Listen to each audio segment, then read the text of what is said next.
14 मार्च 2025 को लंदन में पाशा फाउंडेशन और थर्ड वर्ल्ड सॉलिडेटरी पंजाब नया साल मनाने के लिए इकट्ठे हुए। पंजाबी कमरी कैलेंडर के एक चेट को नॉर्थ गैंगस्टन रिसोर्स सेंटर में ये तकरीब इत्तेहाद, सकाफत और मुश्तरका विरसे के लिए दिली खराज तहसीन थी, जिसने मशरक़ी और मगरबी पंजाब दोनों के लोगों को मोहब्बत और यकजहती एक नादिर मुजाहिरे में इकट्ठा किया। हर पंजाब इस जश्न की क़यादत पाशा फाउंडेशन के चेयरमैन और सांजा वहरा की बानी Lord make Pasha, third world सॉलिडेटरी के बानी चेयरमैन मुश्ताक लाशारी, CBE और मारूफ पंजाबी मुसन्निफ गोरचरण सागू ने की। इस इज्तिमा में रूह परवर शायरी, मुतासिर कुन तकारीर और एक अलामती केक काटने की तकरीब पेश की गई। ये सब भाईचारे के जज्बे को तक़वियत देते थे। एक ऐसी दुनिया में जो अक्सर सरहदों से मुनक़सिम होती है, ये वाक़या दोनों पंजाबों के दरमियान अटूट बंधन के सबूत के तौर पर खड़ा था, जिसने हर एक को इनके मुश्तरका तारीख, ज़ुबान, रिवायात की याद दिला दी। शाम का इख्तिताम एक खुशगवार घरेलू पक्के पंजाबी डिनर के साथ हुआ, जो गर्मजोशी और मेहमान नवाजी की एक बेहतरीन नुमाइंदगी है, जो पंजाबी सकाफत की तारीफ करती है। ये तकरीब एक ताकतवर याद दहानी थी कि मोहब्बत और इत्तेहाद तमाम बरे आज़मों में पंजाब के जज्बे को जिंदा रखते हुए तकसीम से बालातर हो सकते हैं।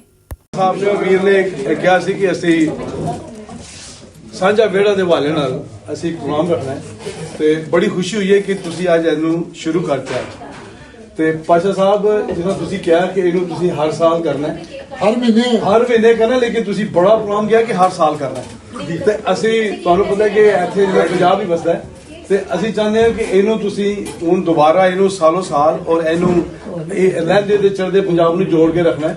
ਤੇ ਮੇਰਾ ਤਲਕ ਜੇਲਮ ਸ਼ਹਿਰ ਨਾਲ ਹੈ ਤੇ ਮੈਂ ਚੜ੍ਹਦੇ ਪੰਜਾਬ ਨੂੰ ਕਹਾਂ ਕਿ ਗੁਜਰਾਲ ਸਿੰਘ ਸਾਹਿਬ ਤੇ ਮਨਮੋਹਨ ਸਿੰਘ ਸਾਹਿਬ ਮੇਰੇ ਸ਼ਹਿਰ ਤੋਂ ਦੋਨੋਂ ਤੁਹਾਡੇ ਦੋਨੋਂ ਵਜ਼ੀਰ ਆਜ਼ਮ ਹਾਂਜੀ ਔਰ ਮੇਰੇ ਹਾਂਜੀ ਗੁਜਰਾਲ ਸਿੰਘ ਔਰ ਮਨਮੋਹਨ ਸਿੰਘ ਜਿਹੜਾ ਉਹਨਾਂ ਦਾ ਸਕੂਲ ਜਿੱਥੇ ਪੜ੍ਹੇ ਉਹ ਮੇਰੇ 2 ਮੀਲ ਲੱਗੇ ਤੇ ਅਸੀਂ ਉਹ ਸਾਰਾ ਕੁਝ ਵੇਖਿਆ, ਉੱਥੇ ਆਏ ਸੀ ਤੇ ਜੇਲਮ ਨਾਲ ਪੰਜਾਬ ਦਾ ਬੜਾ ਹੀ ਕੁਛ ਰਿਸ਼ਤਾ ਹੈ ਤੇ ਅਫਸਰ ਕਿਉਂਕਿ ਨਿਜ਼ਾਮ ਸਾਹਿਬ ਨੂੰ ਪਤਾ ਹੈ ਸਾਡਾ ਕੋਈ ਜੇਲਮ ਨਾਲ ਤੇ ਪਾਕਿਸਤਾਨ ਤੋਂ ਇਲਾਵਾ ਅਸੀਂ ਮੁਲਕ ਤੋਂ ਇਲਾਵਾ ਅਸੀਂ ਪੰਜਾਬ ਨਾਲ ਆਪਣਾ incidents that once what happened was our speaker was just talking with the audience that he said that we see Madhuri Dixit, we see Katrina Kaif, we see Deepika, so we haven't found any sort of similar beauty in Eastern Punjab. And you know what, and our host was the Chief Minister of Punjab, he was Delon something. So he said that, okay, tomorrow I will introduce to my daughters, so that was such a big gesture from him that he said that my daughter will take you around and he will show you the Amritsar and all that.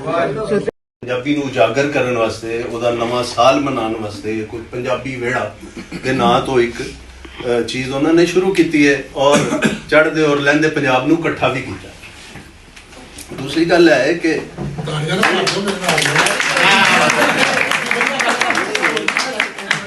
ਹੁਣ ਤੁਸੀਂ ਦੇਖੋ ਕਿ ਪਾਕਿਸਤਾਨ 'ਚ ਵੀ ਪੰਜਾਬੀ ਫਿਲਮਾਂ ਬਣੀਆਂ ਤੇ ਹਿੰਦੁਸਤਾਨ ਵਿੱਚ ਵੀ ਬਣੀਆਂ ਨੇ ਔਰ ਬਣ ਰਹੀਆਂ ਨੇ, ਪਰ ਜਿਹੜੀ ਹਿੰਦੁਸਤਾਨ ਦੀ ਅੱਜ ਕੱਲ੍ਹ ਪੰਜਾਬੀ ਫਿਲਮ ਹੈ, ਜਿਹੜੀਆਂ ਗੱਲਾਂ ਹੈਗੀਆਂ ਨੇ ਉਹ ਇਹਦੀ ਤਾਰੀਖ ਦੇਖਣ ਦੀਆਂ ਨੇ ਕਿ ਇਸ ਜੰਤਰੀ ਦੀ, ਜਿਹਨੂੰ ਅਸੀਂ ਕੈਲੰਡਰ ਕਹਿੰਦੇ ਹਾਂ, ਇਹਦੀ ਤਾਰੀਖ ਨੂੰ ਅਗਰ ਅਸੀਂ ਵੇਖੀਏ ਤੇ ਸਾਨੂੰ ਪਤਾ ਲੱਗਦਾ ਹੈ ਕਿ ਇਨਸਾਨ ਜਿਹੜਾ ਹੈ ਉਹ ਬੜੇ ਕਾਫੀ ਅਰਸੇ ਤੋਂ ਆਪਣੇ ਟਾਈਮ ਨੂੰ ਲੱਭਣ ਦੀ ਕੋਸ਼ਿਸ਼ ਕਰ ਰਿਹਾ ਹੈ। ਕੋਈ 12-13 ਹਜ਼ਾਰ ਸਾਲ ਹੋ ਗਏ ਨੇ ਉਹਨੇ ਕਈ ਕੈਲੰਡਰ ਬਣਾਏ, ਕਈ ਟਾਈਮ ਬਣਾਏ, ਕਿ ਉਹ ਕਿਸੇ ਤਰੀਕੇ ਦੇ ਨਾਲ ਇਸ ਦੁਨੀਆ ਵਿੱਚ ਟਾਈਮ ਨੂੰ ਸਮਝ ਸਕੇ ਕਿ ਮੈਂ ਕੀ ਗੁਜ਼ਾਰ ਰਿਹਾ, ਕੀ ਜੀ ਰਿਹਾ, ਕਿੱਥੇ ਜੀ ਰਿਹਾ, ਮੈਨੂੰ ਕਿੰਨੇ ਦਿਹਾੜੇ ਹੋ ਗਏ ਨੇ, ਮੈਨੂੰ ਕਿੰਨੇ ਮੌਸਮ ਹੋ ਗਏ ਨੇ, ਕਿੰਨੇ ਵਰੇ ਹੋ ਗਏ ਨੇ। ਇਹ ਪੰਜਾਬੀ ਦੀ ਜਿਹੜੀ ਤਾਰੀਖ ਹੈ ਔਰ ਪੰਜਾਬੀ ਦੀ ਜਿਹੜੀ ਕੈਲੰਡਰ ਦੀ ਤਾਰੀਖ ਹੈ, ਅਸੀਂ ਅੱਜ ਇਹਦੇ 'ਤੇ ਜ਼ਿਆਦਾ ਫੋਕਸ ਕਰਨੇ ਆ। ਅਗਰ ਅਸੀਂ ਜ਼ੁਬਾਨ ਦੇ ਉੱਤੇ ਚਲੇ ਗਏ ਤਾਂ ਹੋਰ ਚੀਜ਼ਾਂ ਫੈਲ ਜਾਣੀਆਂ ਬਹੁਤ ਸਾਰੀਆਂ। ਇਹਦੇ 'ਤੇ ਜਿਹੜਾ ਅਸੀਂ ਇਹ ਕੈਲੰਡਰ, ਅਸੀਂ ਜੰਤਰੀ ਜਿਹਨੂੰ ਅਸੀਂ ਕਹਿੰਦੇ ਹਾਂ, ਇਹਨੂੰ ਅਸੀਂ ਜਦੋਂ ਵੇਖਦੇ ਹਾਂ ਇਹਨੂੰ ਕੋਈ 2-2.5 ਹਜ਼ਾਰ ਸਾਲ ਹੋ ਗਏ ਨੇ ਕਿ ਇਹ ਬੰਦਾ ਜਿਹੜਾ ਲੱਭਦਾ ਫਿਰਦਾ ਕਿ ਮੈਂ ਕਿਹੜੇ ਕੈਲੰਡਰ 'ਚ ਰਵਾਂ, ਕਿਵੇਂ ਮੈਂ ਮਹੀਨੇ ਤੇ ਹਫ਼ਤੇ ਗਿਣਾ, ਕਿਵੇਂ ਮੈਂ ਦਿਹਾੜੀ ਕਿ ਇਸ ਨੂੰ ਦੁਬਾਰਾ ਆਬਾਦ ਕੀਤਾ ਤੇ ਜਿਸ ਤਰ੍ਹਾਂ ਤੁਸੀਂ ਕਿਹਾ ਕਿ ਇਸ ਨੂੰ ਆਬਾਦ ਰਹਿਣਾ ਚਾਹੀਦਾ ਹੈ ਤੇ ਮੈਨੂੰ ਦੱਸਣਾ ਕੋਈ ਨਵਾਂ ਜਿਹੜਾ ਵੀ ਤਿਉਹਾਰ ਹੋਏਗਾ ਅਸੀਂ ਉਸ ਨੂੰ ਆਪਣੇ ਕੋਲ ਹੌਸਲਾ ਜ਼ਰੂਰ ਕਰਾਂਗੇ ਉਸ ਨੂੰ। ਬਹੁਤ ਸ਼ੁਕਰੀਆ, ਮੈਂ ਤੁਹਾਡਾ ਜ਼ਿਆਦਾ ਟਾਈਮ ਨਹੀਂ ਲੈਣਾ ਚਾਹੁੰਦਾ। ਬਹੁਤ ਸ਼ੁਕਰੀਆ ਤੁਹਾਡੇ ਸਭ ਦਾ ਪਿਆਰ ਦਾ, ਨਾਸ਼ਰ ਸਾਹਿਬ ਤੁਹਾਡਾ, ਪਾਸ਼ਾ ਸਾਹਿਬ ਤੁਹਾਡਾ, ਜਿਤਨੇ ਮੁੰਤਜ਼ਮੀਨ ਨੇ ਸਾਰਿਆਂ ਦਾ ਸ਼ੁਕਰੀਆ। Thank you. ਸਿੰਘ ਮੇਰਾ ਯਕੀਨ ਮੰਨਣਾ, ਮੇਰਾ ਜਨਮ ਚੱਕ ਨੰਬਰ 58 ਗਾਹਬੇ ਤਹਿਸੀਲ ਜੜਾਵਾਲਾ ਜ਼ਿਲ੍ਹਾ ਲਾਇਲਪੁਰ ਦੇ ਵਿੱਚ ਹੋਇਆ। ਤੁਸੀਂ ਲਾਇਲਪੁਰ ਦੀ ਗੱਲ ਕੀਤੀ ਆ, ਲਾਇਲਪੁਰ ਦੀ ਗੱਲ ਕੀਤੀ। ਲਾਇਲਪੁਰ ਦਾ ਇਹ ਜਿਹੜਾ ਹੈਗਾ ਉੱਥੇ ਦੀ ਮਿੱਟੀ ਦੇ ਵਿੱਚ ਜੰਮਿਆ। ਮੈਂ ਆਪਣੇ ਪਿੰਡ ਵਿੱਚ ਕਈ ਵਾਰੀ ਗਿਆ, ਆਪਣੇ ਦੋਸਤ ਨੂੰ ਮਿਲਿਆ ਜਦੋਂ ਜਨਮ ਹੋਇਆ ਸੀ ਮੇਰਾ 2-3 ਸਾਲ, ਉਹਨਾਂ ਨੂੰ ਮਿਲ ਕੇ ਪਿੰਡ 'ਚ ਕਈ ਵਾਰੀ ਗਿਆ। ਉਸ ਤੋਂ ਬਾਅਦ ਜ਼ਿਆਰਤ ਕਰਨ ਦਾ ਬੜੀ ਵਾਰੀ ਮੌਕਾ ਮਿਲਿਆ, ਨਨਕਾਣਾ ਸਾਹਿਬ, ਪੰਜਾ ਸਾਹਿਬ, ਲਾਹੌਰ, ਸਾਰੇ 4-5 ਵਾਰੀ ਮੈਂ ਗਿਆ। ਔਰ ਮੈਨੂੰ ਖੁਸ਼ੀ ਹੈ ਕਿ 1980 ਦੇ ਵਿੱਚ ਮੈਂ ਪਹਿਲਾ ਆਪਣਾ ਸਫ਼ਰਨਾਮਾ ਲਿਖਿਆ ਸੀ, ਕਿਤਾਬ ਦਾ ਨਾਮ ਰੱਖਿਆ ਸੀ ਜੜ੍ਹਾਂ ਦੀ ਪਰਿਕਰਮਾ, ਆਪਣੀਆਂ ਜੜ੍ਹਾਂ ਜਿੱਥੇ ਕਿ ਅਸੀਂ ਪੈਦਾ ਹੋਏ ਉੱਥੇ। ਉਸ ਤੋਂ ਬਾਅਦ ਮੈਂ ਇੱਥੇ 63-4 ਦਾ ਇੱਥੇ 60 ਸਾਲ ਹੋ ਗਏ। ਲੇਕਿਨ ਮੇਰੀ ਜ਼ਿੰਦਗੀ ਜਿਹੜੀ ਹੈਗੀ ਆ ਉਹ ਜ਼ਿੰਦਗੀ ਸਾਰੀ ਹੀ ਜਿਹੜੀ ਇਸ ਕੰਟਰੀ ਦੇ ਵਿੱਚ ਬੀਤੀ। ਲੇਕਿਨ ਬਕਾਇਦਾ ਅਸੀਂ ਸ਼ਰੀਕ ਹੋ ਰਹੇ ਹਾਂ ਕਿ ਨਵਾਂ ਸਾਲ ਮਨਾਉਣ ਦੀ ਨਾਨਕਸ਼ਾਹੀ ਕੈਲੰਡਰ ਦੇ ਹਵਾਲੇ ਨਾਲ। ਦੂਸਰਾ ਉਮੀਦ ਹੈ ਕਿ ਜਦੋਂ ਵਿਸਾਖੀ ਦਾ ਟਾਈਮ ਆਏਗਾ ਅਗਲੇ ਮਹੀਨੇ, ਉਦੋਂ ਹੋਰ ਜ਼ਿਆਦਾ ਲੋਕੀ ਇਕੱਠੇ ਹੋਵਾਂਗੇ। ਮੇਰਾ ਜਿਹੜਾ ਪਹਿਲਾ ਇੰਟਰੈਕਸ਼ਨ ਚੜ੍ਹਦੇ ਪੰਜਾਬ ਨਾਲ ਹੋਇਆ ਉਹ 1996 ਦਸੰਬਰ ਦੀ ਗੱਲ ਸੀ, ਜਦੋਂ ਪਹਿਲੀ ਦਫਾ ਅਸੀਂ ਇੱਕ ਗਰੁੱਪ ਬਹੁਤ ਵੱਡਾ, ਤਕਰੀਬਨ ਕੋਈ 200 ਬੰਦਿਆਂ ਦਾ, ਜਿਨ੍ਹਾਂ ਨੇ ਇੰਡੀਆ ਜਾਣਾ ਸੀ। ਪਹਿਲੇ ਅਸੀਂ ਪੰਜਾਬ ਗਏ, ਅੰਮ੍ਰਿਤਸਰ, ਤੇ ਉਦੋਂ ਇੱਕ ਜ਼ੁਲਮ ਵਾਲੀ ਗੱਲ ਇਹ ਸੀ ਕਿ ਜਿਹੜਾ ਬਾਰਡਰ ਸੀ ਲਾਹੌਰ ਦਾ ਜਾਂ ਵਾਘੇ ਦਾ, ਉਹ ਕੋਈ ਵੀ ਬੰਦਾ ਉਹਨੂੰ ਯੂਜ਼ ਕਰ ਸਕਦਾ ਸੀ, ਨਾ ਉਹ ਪਾਕਿਸਤਾਨੀ ਕਰ ਸਕਦੇ ਸੀ, ਨਾ ਇੰਡੀਅਨ ਕਰ ਸਕਦੇ ਸੀਗੇ।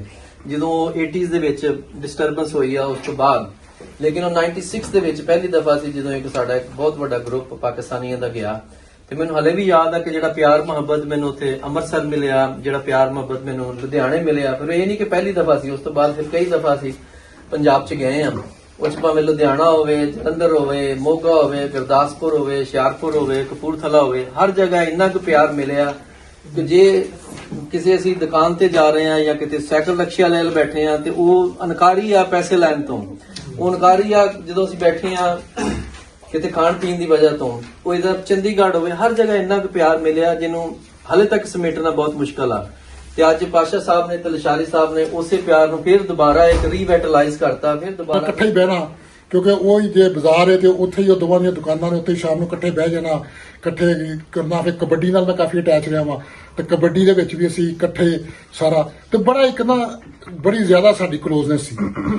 ਜਦੋਂ ਨਾ ਮੈਂ ਇੱਥੇ ਯੂਕੇ ਸ਼ਿਫਟ ਹੋਇਆ ਤੇ ਇੱਥੇ ਆ ਕੇ ਮੈਂ ਦੇਖਿਆ ਤੇ ਮੈਨੂੰ ਬਿਲਕੁਲ ਇੱਕ ਅਜੀਬੋ ਗਰੀਬ ਕਿਸਮ ਦਾ ਜਿਹੜਾ ਨਾ ਉਹ ਮਹਿਸੂਸ ਹੋਇਆ ਕਿ ਬੜੀ ਦੋਵੇਂ ਜਿਹੜੀਆਂ ਸੁਸਾਇਟੀਆਂ ਨੇ ਬਿਲਕੁਲ ਅਲੱਗਾ ਨੇ। ਹਾਲਾਂਕਿ ਜਦੋਂ ਅਸੀਂ ਕੰਮ ਤੇ ਹੁੰਦੇ ਆ, ਬਿਲਡਰ ਸਾਡੇ ਸਰਦਾਰ ਭਰਾ ਨੇ, ਰੈਸਟੋਰੈਂਟਾਂ 'ਚ ਨੇ, ਦੂਜਿਆਂ 'ਚ ਨੇ, ਅਸੀਂ ਇੱਕ ਦੂਜੇ ਨਾਲ ਬਿਜ਼ਨਸ ਕਰਦੇ ਆ, ਹਰ ਕਿਸਮ ਦੇ ਕੰਮ ਕਰਦੇ ਆ। ਲੇਕਿਨ ਜਦੋਂ ਕੋਈ ਕਲਚਰ ਦੀ ਗੱਲ ਹੁੰਦੀ ਹੈ, ਜਦੋਂ ਕੋਈ ਪ੍ਰਾਈਵੇਟ ਦੀ ਗੱਲ ਹੁੰਦੀ ਹੈ, ਕੋਈ ਸ਼ੋਅ ਵਗੈਰਾ ਹੁੰਦਾ ਤੇ ਅਸੀਂ ਬਿਲਕੁਲ ਵੱਡ ਹੋ ਜਾਂਦੇ ਆ। ਮੈਂ ਬੇਸ਼ੁਮਾਰ ਦੇ ਸ਼ੋਅ ਅਟੈਂਡ ਕੀਤੇ ਨੇ, ਗੁਰਦਾਸ ਮਾਨ ਪਾਕਿਸਤਾਨ ਦੇ ਹਰ ਘਰ 'ਚ ਸੁਣਿਆ ਜਾਂਦਾ। ਉਹਦੇ ਪ੍ਰੋਗਰਾਮ ਤੇ ਗਿਆ ਤੇ ਹਾਰਡਲੀ ਮੈਨੂੰ ਪੂਰੇ ਵੈਂਬਲੇ ਸਟੇਡੀਅਮ ਮੈਂ ਕਿਹਾ 20 ਜਾਂ 25 ਪਾਕਿਸਤਾਨੀ ਨਜ਼ਰ ਆਏ ਹੋਣਗੇ। ਉਹ ਲੋਕਾਂ ਨੂੰ ਮੈਂ 200 ਨੂੰ ਕਿਹਾ, ਮੈਂ ਕਿਹਾ ਚਲੋ ਚੱਲੀਏ। ਉਹ ਯਾਰ ਇੰਡੀਅਨ ਦਾ ਪ੍ਰੋਗਰਾਮ ਉੱਥੇ ਜਾ ਕੇ ਕਰਨਾ। ਉਹ ਮੈਂ ਕਿਹਾ ਇੰਡੀਅਨ ਦਾ ਨਹੀਂ, ਗੁਰਦਾਸ ਮਾਨ ਦਾ। ਉਹ ਯਾਰ ਕਰਾ ਦੇ ਇੰਡੀਅਨ ਦੇ ਨੇ। ਇਸ ਤਰ੍ਹਾਂ ਹੀ ਪਾਕਿਸਤਾਨੀ ਪ੍ਰੋਗਰਾਮ ਹੁੰਦੇ ਨੇ, ਬਹੁਤ ਬਹੁਤ ਵੱਡੇ ਪ੍ਰੋਗਰਾਮ। ਹੱਕ ਭਾਈ ਨੇ 2 ਦਫਾ ਕਰਾਇਆ ਵੈਂਬਲੇ ਦੇ ਵਿੱਚ। ਆਰਫ ਲੋਹਾਰ ਆਇਆ, ਉਹ ਜਿੰਨਾ ਕੁ ਇੱਧਰ ਪਾਪੂਲਰ ਹੈ ਉਨਾ ਹੀ ਉੱਧਰ ਪਾਪੂਲਰ ਹੈ। ਲੇਕਿਨ ਉਹ ਇੰਡੀਅਨ, ਉਹ ਯਾਰ ਪਾਕਿਸਤਾਨੀ ਦਾ ਪ੍ਰੋਗਰਾਮ ਹੈ।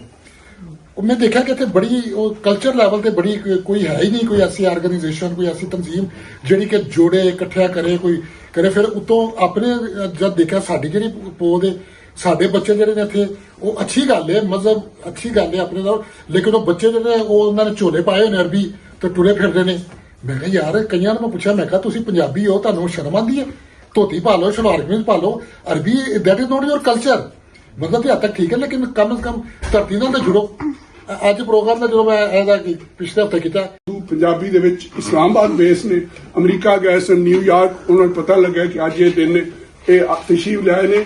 ਇਹਨਾਂ ਨਾਲ ਅਗਲੇ ਵੀਕਐਂਡ ਤੇ ਅਸੀਂ ਪਾਕਿਸਤਾਨ ਦੀ ਪੋਲੀਟੀਕਲ ਸਿਚੁਏਸ਼ਨ ਤੇ ਉੱਤੇ ਗੁਫ਼ਤਗੂ ਕਰਾਂਗੇ, ਅਗਲੇ ਸੈਟਰਡੇ ਨੂੰ ਜਾਂ ਫਰਾਈਡੇ ਨੂੰ, ਜਿਸ ਦਿਨ ਇਹ ਕਮਰਾ ਅਵੇਲੇਬਲ ਹੋਏਗਾ। ਔਰ ਮੈਂ ਬਹੁਤ ਸ਼ੁਕਰਗੁਜ਼ਾਰ ਹਾਂ। Give him a big clap please. Welcome. ਕੌਣ ਸਾਹਿਬ ਨੇ? Human rights commission of Pakistan ਨਾਲ ਸਰ ਮੈਂ ਜਦੋਂ ਇਹ ਕਹਿ ਦਿੱਤਾ ਕਿ ਬਹੁਤ ਵੱਡੇ ਆਦਮੀ ਨੇ, ਇਸ ਮਹਿਫਲ ਵਿੱਚ ਦੋ ਬਾਦਸ਼ਾਹ ਬੈਠੇ ਨੇ। ਇੱਕ ਮੇਰੇ ਸੱਜੇ ਹੱਥ ਬੈਠਾ ਹੈ ਮੀਆਂ Salim king of United Kingdom, ਇੱਕ ਪਾਸੇ ਹਾਰਿਸ ਖਲੀਸ ਨੇ। ਵੈਸੇ ਕਿੰਗਡਮ ਤੇ ਅਸੀਂ ਮੁਖਾਲਿਫ। ਮੈਨੂੰ ਇੱਕ ਬੰਦਾ ਕਹਿਣ ਲੱਗਾ ਤੁਸੀਂ ਸੀਬੀ ਕਿਉਂ ਲਈ ਹੈ? ਮੈਂ ਕਿਹਾ ਜਰਮੀ ਕੋਰਬੈਨ ਰਿਕਮੈਂਡ ਕਰੇਗਾ ਤਾਂ ਮੈਂ ਨਹੀਂ ਲਾਂਗਾ, ਹੋਰ ਕੌਣ ਲਾਏਗਾ? ਜਰਮੀ ਕੋਰਬੈਨ ਜਿਹੜਾ ਮੰਨਦਾ ਹੀ ਨਹੀਂ, ਰਿਪਬਲਿਕਨ ਹੈ। ਪਾਸ਼ਾ ਜੀ ਇੱਥੇ ਰੁਕਣਾ ਦੇ ਵੇ ਗੱਲ ਸੁਣ ਛਲਿਆ ਰੌਲਾ ਵੇ ਕਾਦਾ ਪਾਈ ਰੌਲਾ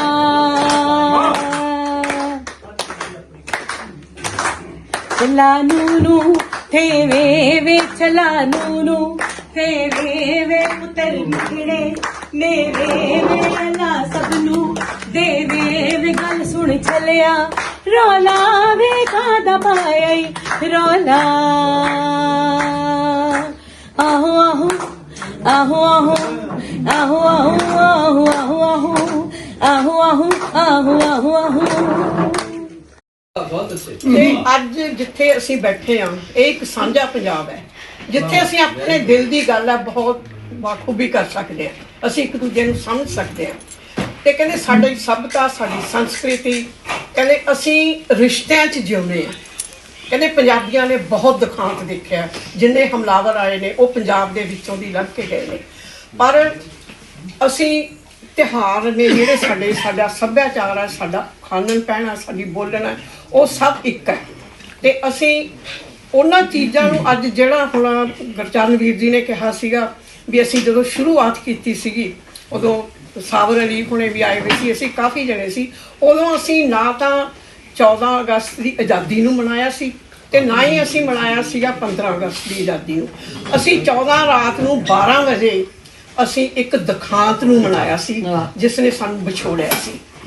ਤੇ ਇਸ ਕਰਕੇ ਮੈਂ ਉਹਨਾਂ ਗੱਲਾਂ ਦੇ, ਮੈਂ ਆਪਣੀ ਦਾਦੀ ਤੋਂ, ਆਪਣੀ ਮਾਂ ਤੋਂ ਗੱਲਾਂ ਸੁਣੀਆਂ। ਤੇ ਮੇਰਾ ਜਨਮ ਵੀ ਉਦੋਂ ਦਾ ਸੀ। ਮੇਰੀ ਦਾਦੀ ਕਹਿੰਦੀ ਹੁੰਦੀ ਸੀ ਜਦੋਂ ਸਕੂਲ ਸਾਨੂੰ ਲੈ ਕੇ ਗਈ ਨਾ, ਉਹਨਾਂ ਨੇ ਕਿਹਾ ਵੀ ਜਨਮ ਕਦੋਂ ਦਾ ਜਨਮ ਹੈ? ਕਹਿੰਦੀ ਇਹ ਕਟਾਵੱਡੀ ਦੀ ਪੈਦਾਇਸ਼ ਨੇ ਜਦੋਂ ਇਨਸਾਨੀਅਤ ਮਰ ਗਈ ਸੀ। ਸੋ ਉਹ ਜਿਵੇਂ ਤੁਹਾਡੇ ਜਦੋਂ ਉਹ ਗੱਲਾਂ ਸੀ ਉਹ ਤੁਹਾਡੇ ਅੰਦਰ ਇੱਕ ਔਰਤ ਹੋਣ ਦੇ ਨਾਤੇ ਹਨਾ, ਉਹ ਮੈਨੂੰ ਹਮੇਸ਼ਾ ਚੁਭਦੀਆਂ ਨੇ।